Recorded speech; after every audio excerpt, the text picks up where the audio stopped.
Olá, gente, como é que vocês estão? A gente vai dar continuidade hoje ao nosso conteúdo da independência dos Estados Unidos, né?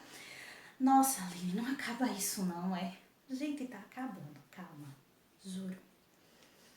Então a gente tem aí, a gente viu uma sucessão de eventos que demonstraram a grande insatisfação dos colonos em relação à interferência inglesa lá nos Estados Unidos, né? Até então não era Estados Unidos, né? Eram chamadas 13 colônias.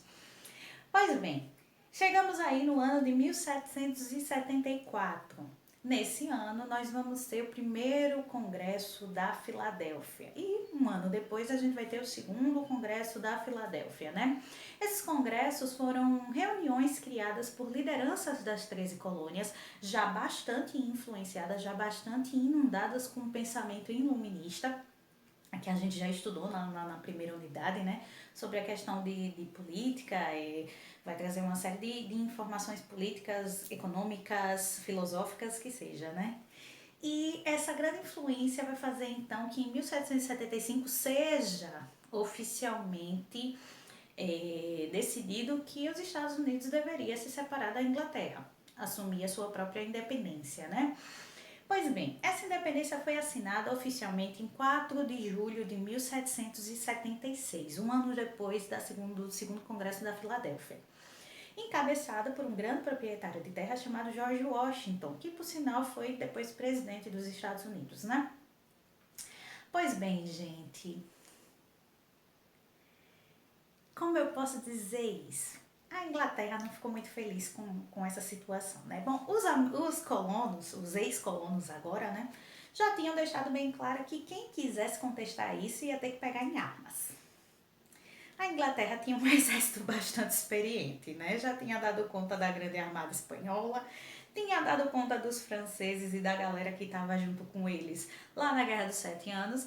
Então, por mais que tivesse problemas financeiros devido a essa última guerra que eu citei agora, isso não quer dizer que o exército inglês estava menos fraco. E em comparação com o exército dessa nação recém-criada que era os Estados Unidos da América, não tinha nem comparação, né, gente?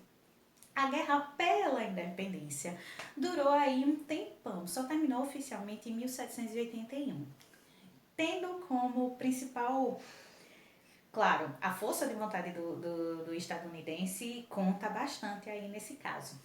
E também com a ajuda dos franceses, que para desestabilizar os ingleses decidiram apoiar a causa americana, certo? Enviando soldados, enviando barcos, enviando mantimentos, dinheiro. Ótimo, como a gente já sabe, isso foi bom para os Estados Unidos. Não foi tão bom para a França, né? A gente já viu o que aconteceu depois disso, em 1789, né? A chamada Revolução Francesa.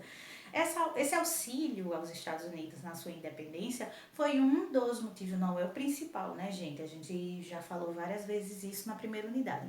Mas um dos motivos que intensificou mais ainda a crise financeira, a crise econômica francesa e, consequentemente, criou todo aquele movimento que a gente estudou lá na primeira unidade.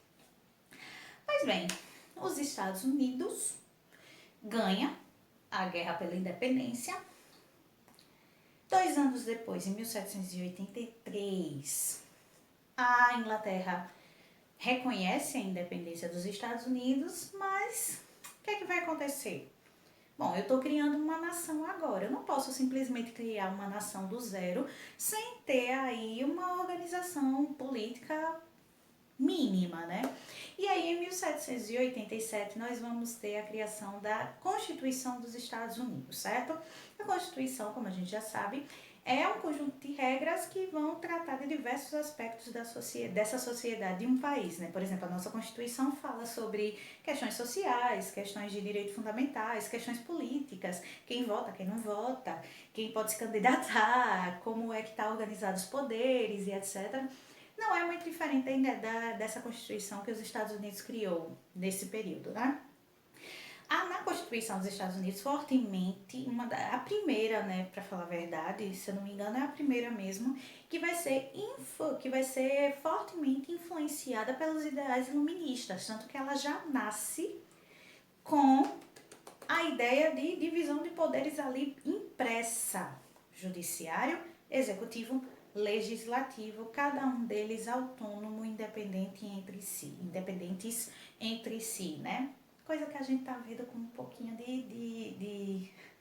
de raridade hoje em dia, né? Mas não vamos discutir isso, né? Porque a ideia é falar dos Estados Unidos. Pois bem, e um documento chamado We the People, Nós o Povo, que veio com a ideia do nós o povo.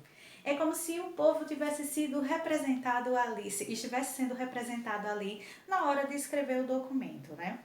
Muito importante, a Constituição dos Estados Unidos, esse documento, ele reconhece realmente a importância da democracia, a importância da vontade do povo nas escolhas, mas nós vamos ter aí uma série de incongruências em relação aos Estados Unidos nesse período, porque em 1787, quando a Constituição ela é criada, ela não vai contemplar boa parte da população. Como assim? Em 1787, quando a Constituição ela é criada, a escravidão ainda existia nos Estados Unidos. Os indígenas ainda tinham pouquíssimos direitos e posteriormente começaram a ter menos ainda, independente de uma Constituição. A Constituição é linda, é maravilhosa, tem poucas emendas, trata de tudo que é básico, né? Vem com a ideia de que a pessoa é uma cidadã desde o momento que nasce. A partir do momento que nasce, ela é uma cidadã, ela goza de direitos e deveres dentro daquela sociedade. Mas esses direitos eram direcionados apenas para uma porção mínima da sociedade. Então, escravos não foram contemplados, indígenas não foram contemplados. Por exemplo, em relação a essa coisa da escravidão, a escravidão ela só acabou nos Estados Unidos em 1866. Praticamente, 100 anos, quase 100 anos depois.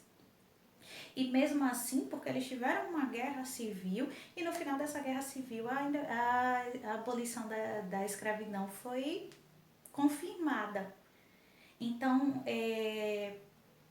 a Constituição é maravilhosa, mas ela trouxe uma série de incongruências. Nós vamos ter uma série de contradições em relação a diversas camadas, certo, gente? Um cheiro para vocês, a aula é relativamente pequena, né? Mas terminamos, enfim, a independência dos Estados Unidos. As dúvidas vocês já sabem, vocês podem tirar a qualquer momento lá nos grupos ou de preferência também na videoconferência da quinta-feira, né? Façam a atividade do Google Classroom no prazo, não percam esse prazo, só confirmando que as atividades que chegarem depois do prazo não serão aceitas e não serão pontuadas, certo? Mais pra frente isso pode trazer algum problema, então vamos nos manter o mais responsáveis com os prazos possíveis, certo?